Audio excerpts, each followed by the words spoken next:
Hello everyone, my name is Naman Singh, and first of all I would like to thank all of you who have clicked on this video to listen to my rant again. I am so grateful to have such people in my life. Thank you. Today I am here to tell you how CBSE has robbed my hard work, my sleepless nights, my dedication and my consistent effort to be an all India ranker. Now before going any further, let me share a real life incident with all of you. So in class 4th मेरी एक social studies की teacher थी and she showed my answer sheet जो एक internal exams होते हैं उनकी, and I was not satisfied with the marks given by her. So I question her and जब उन्होंने मेरे मार्क्स नहीं बढ़ाए तो आई स्टार्टेड क्राइंग. यार मैं बच्चा था उस time and I genuinely used to work very hard for those exams even in class 4. And जब मुझे मेरे मेहनत के अकॉर्डिंग मार्क्स नहीं मिलते थे तो मुझे बुरा लगता था. So I genuinely started crying, not for the marks but because मेरी मेहनत और मेरे marks they were not equal. उस टाइम पे यार मैं मार्क्स को बहुत चेज किया करता था. Even today I am chasing the marks only. So ma'am जो थी वो ऐसा नहीं था that she was being so indifferent to me और she was very rude to me. भाई बहुत स्वीट मैम थी वो और उनसे बहुत मदरली वाइब आया करती थी. एंड उन्होंने मुझे समझाया दैट बेटा अभी तो मेरे सामने आप मार्क्स की भीख मांग रहे हो और मैं ठीक है मार्क्स बढ़ा भी दूंगी, लेकिन क्लास 10th में और 12th में क्या होगा, तब किसके सामने बोलोगे कि मेरे मार्क्स बढ़ाओ, यहाँ पे आपने क्यों कट किए marks. So it is for her that ma'am your child is now questioning the CBSE. I don't know मेरे मार्क्स बढ़ेंगे या नहीं बढ़ेंगे, घटेंगे क्या होगा, बट मैं क्या कर सकता हूँ, मैं ज़्यादा से ज़्यादा उस क्वेश्चन को चैलेंज कर सकता हूँ 25 रुपीज़ देके. And I am definitely going to do that because as I told you that my previous video that the marks I got this year are not up to my efforts और hard work. So क्योंकि मेरे इस phone की इतनी storage नहीं है कि मैं इतनी बड़ी बड़ी वीडियो बना के इसमें सेव कर पाऊँ, ये एकदम से स्टोरेज फुल वाला ऑप्शन आने लगता है इसमें. So let's get on to the point straight. तो मेरा पहला एग्जाम इंग्लिश का, I am so satisfied with the answers checked by the examiner because उन्होंने मेरा एक ही मार्क कट किया है एंड वो भी उस पर कट किया है वो जो अनसीन पैसेजेस होते हैं जिन पे आप प्रिडिक्ट ही नहीं कर सकते कि कौन सा अनसीन पैसेज आएगा. आप कितनी ही मेहनत कर लो बट अगर कोई ऐसा क्वेश्चन आता है बिल्कुल आउट ऑफ द बॉक्स, मतलब वो तो एक तरीके से ऐसा हो गया ना अनसीन पैसेज में जो क्वेश्चन पूछने की आपने दुनिया में कोई भी क्वेश्चन आप उसमें पूछ सकते हो. ऑब्वियसली बच्चे को हर चीज़ नहीं पता होती एंड तो उसमें मेरा मार्क कट हो गया. सो उसका मुझे कोई दुख नहीं है और जो मार्क्स हैं वो मेरे हार्ट के अकॉर्डिंग है, satisfied with it. So I score 99 in English. Now let's come on to my second exam that is of history.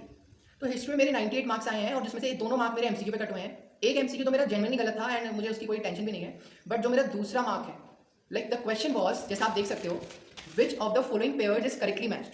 Option A Kanvas the successor of Mauryas, option B Mauryas the successors of Mahapadmananda, option C Satavahanas were the successors of Kushanas और option D Shakas were the successors of Chalukyas. So according to the marking scheme इसका answer उन्होंने दे रखा है option number B that is Mauryas were the successor of Mahapadmananda. And Google पे it is correct, बिल्कुल सही आ रहा है. बट प्रॉब्लम यह है कि हमारी NCERT में कहीं मेंशन नहीं है. हमारी NCERT में एग्जैक्ट लाइन लिखी हुई है that Shungas and Kanvas were the immediate successor of Mauryas. तो इसलिए मैंने इसका ऑप्शन ए किया है and it should be correct. तो मेरे अकॉर्डिंग तो मेरे हिस्ट्री में 99 मार्क्स हैं and of course I am going to challenge this question and but मुझे नहीं पता ना मेरा मार्क बढ़ेगा नहीं बढ़ेगा. तो I am assuming my marks in history are 99. Now comes my third exam of political science. अब पॉलिटिकल साइंस में मेरे 98 मार्क्स आए हैं. मेरे सारे MCQs ठीक हैं पर मेरे 2 लॉन्ग क्वेश्चंस पे इन्होंने एक नंबर काटा है. Now the question was describe any 4 issues on which a broad agreement has emerged among most political parties. अब ये ऐसा क्वेश्चन है जो बच्चा, जिस बच्चे ने 12th क्लास में पॉलिटिकल साइंस पढ़ी है वो इससे रिलेट करेगा कि एक ऐसा क्वेश्चन है जिसे हर बच्चे ने वो चैप्टर पूरा पढ़ा ना पढ़ा हो या ना पढ़ा हो, वो ये इस क्वेश्चन को उसने जरूर पढ़ा होगा. और मैंने तो ये क्वेश्चन कितनी बार लिख के देखा है, कितनी बार रटा है, सब कुछ किया है और मैंने वही 4 पॉइंट्स लिखे हैं. आप CBSE की मार्किंग स्कीम का फोटो देख सकते हो, एक्सप्लेन भी किया है उन क्वेश्चंस को, लेकिन फिर भी मेरा एक मार्क कट हुआ है. I am definitely going to challenge this question as well क्योंकि मेरा आंसर मेरी वर्ड लिमिट के अकॉर्डिंग ही है, उसमें कुछ भी कम नहीं है. और NCERT में बस 4 ही पॉइंट्स है तो मैं 5 पॉइंट्स कहाँ से लिख के लाऊं, और क्वेश्चन भी तो 4 ही पॉइंट्स पूछे हैं और मैंने एक्सप्लेन भी किए हैं. देन 2 एंड इसके जस्ट नेक्स्ट क्वेश्चन था that the policy of non-alignment was followed by India to maintain its independent foreign policy. Justify the statement with 3 suitable arguments. 3 नहीं, मैंने 6 suitable arguments दिए हैं इस स्टेटमेंट को जस्टिफाई करने के लिए. एंड इस पे मेरा फिर से इन्होंने एक मार्क कट किया है. आप, मैं मार्किंग स्कीम का फोटो लगा देता हूँ, आप मेरा आंसर आप रिवेल्युएट कर लीजिए और आपको खुद पता चल जाएगा दैट बिना फालतू में मेरा मार्क कट किया इन्होंने. And obviously I am assuming that I have scored 100 marks in political science because for no reason they have cut down my marks. And now comes the most controversial subject, economics. Economics का paper मेरा बहुत गंदा हुआ था according to मी क्योंकि मुझे ऐसा लगता है मेरे बहुत सारे MCQs गलत होंगे बट मेरे सारे MCQs सही निकले और इन्होंने मेरा आधा नंबर इस क्वेश्चन पे कट किया है. मतलब ये क्वेश्चन कि 1 चाइल्ड पॉलिसी ऑफ चाइना के क्या इंपैक्ट्स और रिजल्ट्स हुए, ये क्वेश्चन ऐसा कौन सा बच्चा है इकोनॉमिक्स का जिसे नहीं आता होगा. नॉट टेल मी, मतलब मीडियोकर से मीडियोकर बच्चे को इस क्वेश्चन का आंसर आता होगा, उसने कितनी बार इस आंसर को पढ़ा होगा. मतलब मैंने तो आप इमेजिन भी नहीं कर सकते, मैंने 5-6 बार कोई आंसर लिख के देखा है थ्रू आउट द ईयर और कितनी बार रिवाइज किया है ना. और उस पर मेरा आधा नंबर कट हो जाएगा. आई डिडंट एक्सपेक्टेड दिस क्योंकि मैंने वर्ल्ड लिमिट भी पूरी रखी है ध्यान में, मैंने फ्लो चार्ट भी बनाई है, मैंने हर पॉइंट को एक्सप्लेन भी किया है. देन 2 मेरा हाफ मार्क इन्होंने कट किया है. Similarly the demerits of subsidies, मतलब मैं पागल हूँ, मैंने ये क्वेश्चन इतनी बार याद किया है, इतनी बार लिख के देखा है, आप मेरा इस नंबर कैसे कट कर सकते हो. आप खुद पढ़ के देखो to all my viewers are watching this video, please मेरा एक बार आप आंसर पढ़ो और एक बार आप मार्किंग स्कीम में इसके वो देखो पॉइंट्स. मेरा answer is 1000 times better than your marking scheme. फिर भी मेरा इन्होंने हाफ मार्क कट किया फॉर नो रीजन. एक नंबर मेरा इकोनॉमिक्स में पढ़ गया. अब 3 मार्क मेरे और कट हुए हैं. नहीं पता, मेरे इकोनॉमिक्स में 96 मार्क्स आए हैं एंड एक नंबर मेरा बढ़ गया, ठीक है, 97 हो गए.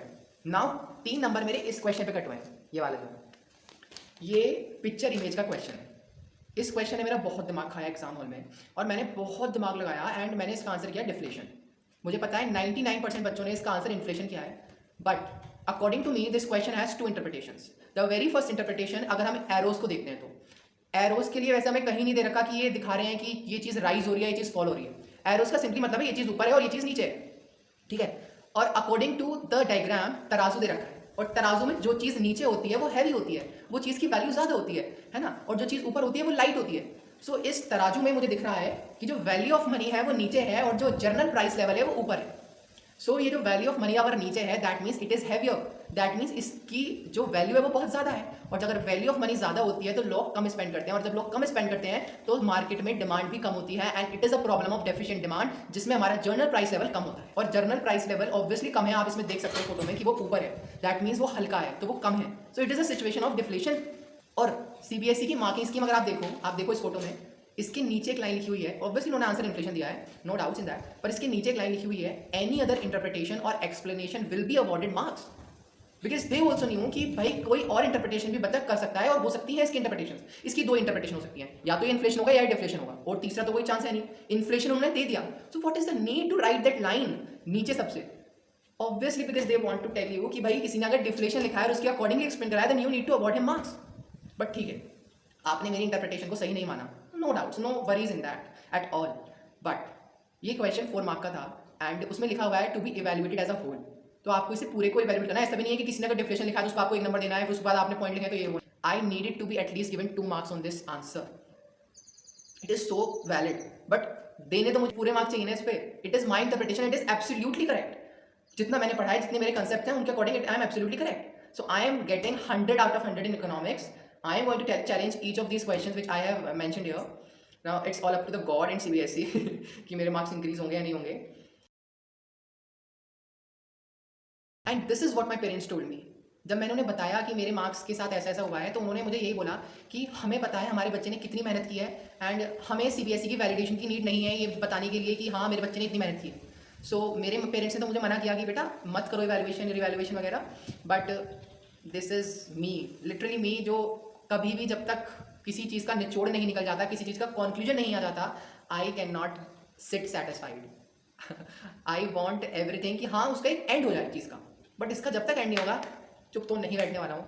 लाइक कर भी क्या सकता हूँ मैं, अब डालूंगा हर क्वेश्चन को इवैल्यूएशन. आई नो मेरे 1-2 नंबर कम हुए हैं and I am crying about all of this marks, जो ऑब्वियसली मैटर भी नहीं करते हैं कभी लाइफ में आगे. But to me these marks matter a lot because यही एक एविडेंस है कि मैंने पूरे साल कितनी मेहनत की है. And I am so grateful कि मेरे साथ इतना बुरा नहीं हुआ जितना और बच्चों के साथ बुरा किया है CBSE ने. लाइक उनकी कॉपीज़ जो पूरी भरी हुई हैं उन पर उन्होंने ब्लैंक पेजेस लिख रखा है, किसी की कॉपीज़ की शीट्स ही गायब है बीच में से एंड उसको तो वो शीट्स ही प्रोवाइड नहीं कर रहे हैं. तो मेरे साथ तो बहुत बुरा नहीं हुआ है, मेरी शीट बिल्कुल क्लियर आई है, मेरी एवेल्युएशन बिल्कुल ठीक ही सा हुआ है. बस ये 2-3 क्वेश्चन में मुझे दिक्कत है. But I feel so sad for all the students जो कंपेटिटिव एग्जाम्स की तैयारी कर रहे हैं. 75% मार्क्स चाहिए होते हैं क्लास 12th में एंड उनका कंपेटिटिव एग्जाम तो क्लियर हो गया बट उन्हें 75% मार्क्स नहीं मिले. I am feeling sad for each and every student जिसने पूरे साल मेहनत की है एंड उसे ऐसे मार्क्स अवॉर्ड किए हैं CBSE ने. Like this is a shame, literally a shame. उसे इन मिस्टेक्स को आई थिंक जल्दी से जल्दी करेक्ट करना चाहिए बिकॉज ऑब्वियसली यार एवरीथिंग नीड्स टाइम. एकदम से कुछ भी नहीं हो सकता, with in a blink of I nothing can happen immediately. So obviously CBSE is taking time because it needs time. To all my fellow class 12th, I know CBSE has not rewarded us with the marks we deserved. Some answers deserve more marks, some effort deserve more recognition. But I think we should not let CBSE validate our sacrifices, our hard work, our consistency, our dedication. Because scoring marks is easy when life is easy. But studying while fighting with depression, anxiety, fear of failure, expectations, tears, all of this, and still walking into the exam hall with the courage in our eyes, I think that's the real success. But we should fight for our marks because हम marks के लिए fight नहीं कर रहे हैं. We are fighting for this injustice, for this unfair treatment and we will get back our marks. Trust me, history is not written by those who have perfect journeys. It is written by those who have the guts to stand tall and look straight into the eyes of injustice and question its existence. I think that's the real success. So keep working hard, keep hustling, and one day you will definitely get the results. Thank you. I wish all of you a better future and a beautiful success story.